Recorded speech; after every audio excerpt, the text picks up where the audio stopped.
Okay, welcome back to the Nick and Joe Show. I'm Joe. He's Nick. He's over in the studio in Killaloe, Ontario, desperately throwing levers, pulling, pushing buttons, throwing switches, and whatever else he's doing there with wiring, trying to figure out what the problem is, and the problem being, of course, that he's listening to the show and he's talking to me in my earpiece from time to time, but unfortunately we are not able to get him broadcasting, and it's just a setting, but it's, the tyranny of technology. I guess that's the only thing to say. So a little bit of housekeeping, ladies and gentlemen. If you want to participate in the show live, you can always join our conversation in our live chat room. All you have to do is click on the chat bubble, and if you do that, you may have to register. If you don't register, or if you're already registered, you may have to log in, and that's to make sure you're a real flesh and blood human being, because we only want flesh and blood human beings in our chat room. Our guest tonight here in the studio in Ottawa with me is Rod Taylor, who is the leader of the Christian Heritage Party, and we've been talking about a little bit about how Rod found himself getting into politics, his family history, a bit of the history of the Christian Heritage Party, and some of its policies on some of the more controversial issues, if indeed you consider them controversial, the party being explicitly pro-life, and Rod was talking a little bit about his personal views and some of the political views around the COVID restrictions that we see rolled out across the country. But Rod, I want to get into a little bit more now, maybe on some of the other areas that people may not realize that your party has positions on, because it's the Christian Heritage Party, so they automatically think, well, of course they're anti-abortion, okay, or of course they're pro-family. But why would I want to support the Christian Heritage Party? I'm concerned about the economy. I'm concerned about energy policy. I'm concerned about foreign policy. So, but I know you guys have more than just the hot button social issues. So let's get into that a little bit. Why don't we talk a little bit about the economy and where we're at today and where you think we should be going in this country?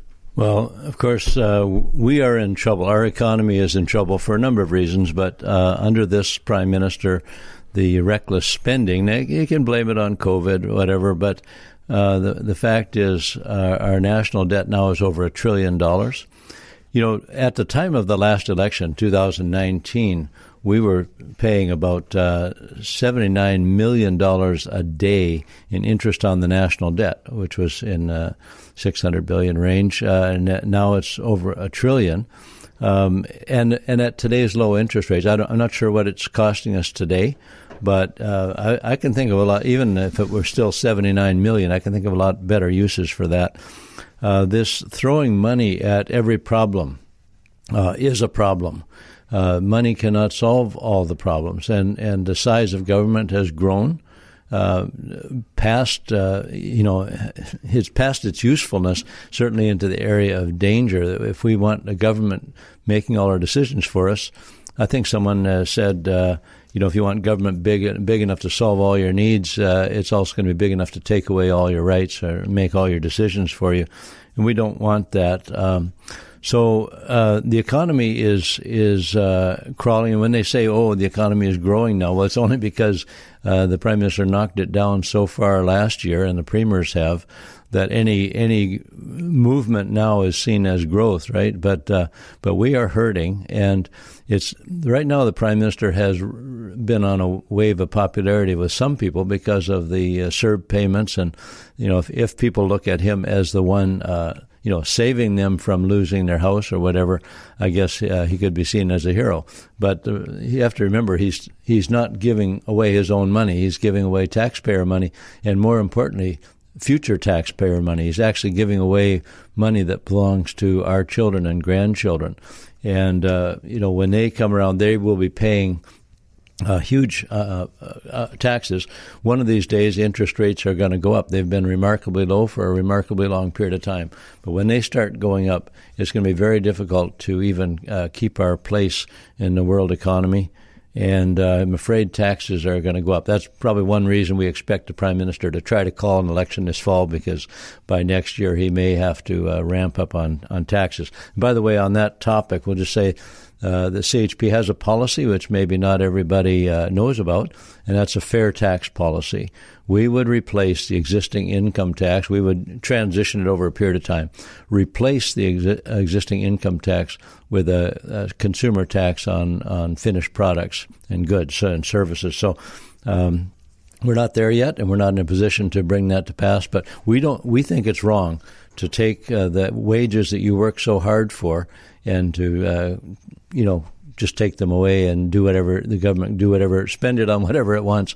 We think you should keep the money that you earn, and then if you want to buy a luxury automobile or whatever, you're going to pay tax on it, right? So you would eliminate over time the income tax and replace it with strictly consumption taxes. Yes, yeah. Okay, that's interesting. Nobody else is talking that. No, and it would be a flat consumption tax. I mean, someone who's making a lot of money and is able to spend a lot of money would automatically be paying more tax because, they're so a single tax rate. Yeah, single tax rate, but on all finished goods, not on. It wouldn't be in between, like the production of materials. Right. The manufacturing plant wouldn't have to be paying for the raw materials, wouldn't have to be paying a tax on the raw materials, but they're finished goods, and it would be nothing on used vehicles, used tractors or whatever. Once the tax has been paid once, it's been paid once, and we think it would be wrong to keep charging tax on the same item over time. Sort of the way we pay tax on gasoline. Yeah. Well, we're paying tax on gasoline and tax on gasoline. Right, and, the tax. Yeah, and that gets a little bit ridiculous. But I think if people knew how much they're actually spending on taxes when they fuel up their car, and of course with Trudeau's carbon tax, and not everybody may know, but Mr. Aaron O'Toole, the leader of the Conservative Party, at one time, he promised to get rid of the carbon tax. Now he's saying, he would get rid of the existing carbon tax. He would introduce his own, but it wouldn't be called a tax. It would be called a levy. But nevertheless, it would be $50 a ton. Right. Well, when they're taking it from your pocket, it really doesn't matter whether they're calling it a levy, a tax, or a tithe. It's still coming from your pocket. Exactly. So, right. So getting this economy going again is critical, and that's where these lockdowns also, there's restaurants locked down, there's people out of work. I mean, I know coming across the country, lots of places you can walk in and get a cup of coffee or whatever, but you can't sit down. So the staffing needs at some of these places, and some of those places are closed as well. People who have worked long and hard to build up a business have lost those businesses, and so, even if COVID were over today, and it's not going to be, unfortunately, but if that whole crisis were to go away and the government were to adopt smart policies, it's going to take a while to rebuild this economy. Trudeau talks about building back better, but that's just words, I think. So we need to take some realistic steps to get people back to work, and first of all, just taking off some of the restrictions, the red tape that keeps businesses from being effective and being profitable. So let's switch over to some foreign policy questions. And, of course, the subject of today is, and I mean literally today, is the situation in the Middle East. So we've seen in the last week or so a gradual escalation in confrontation, small riots in Jerusalem. And then just the last 48 hours, a sharp escalation with rocket barrages being fired into Israel from Gaza.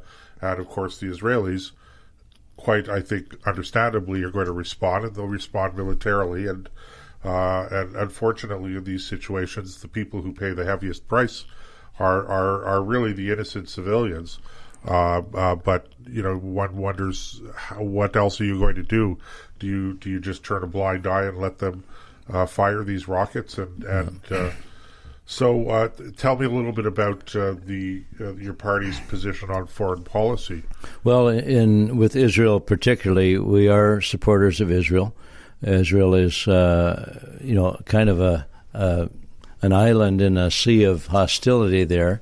Of course, the Jewish people have a traditional heritage there, we think, ordained by God, and a special purpose for their nation. They are to be a blessing to the world, and they have been. But because of the hostilities surrounding them, they really have no choice. They have to respond with strength, or they will cease to exist. And that's what a lot has been said about peace talks and so on. If the Arab nations were to lay down their arms, or just to stop attacking Israel, there would be peace in the Middle East. If Israel were to lay down its arms, Israel would cease to exist, right? And that's so. We don't put Israel on a high pedestal that everything they do is right. I have some concerns with their vaccine passport, for instance, and maybe some other issues in Israel. But we do think they have a right to exist. They are a key to the survival of civilization, especially in the Middle East, and Canada should be right in there. I think what's happening in the Middle East, and possibly in other places as well around the world, the transition from Trump to Biden in the States has introduced, some people thought that Trump was aggressive and whatever, but his strong talk and strong action actually set the enemies of the Western democracies back and kind of held them in check. With Biden's soft approach and I think a confused approach to world affairs, if you don't recognize your enemies, you're bound to make mistakes in your foreign policy. I think we are going to see more flare-ups around the world because the United States has ceased to express itself strongly. We believe, in a strong national defense. Canada should have a strong national defense, shouldn't completely rely on the United States for her defense. We should be equipping and training our military, much better than we're doing today. And we should be supporting our veterans, those who have risked their lives, and especially those who have suffered harm, either physical or emotional harm, on the battlefield of this for this nation. We should be doing more for them.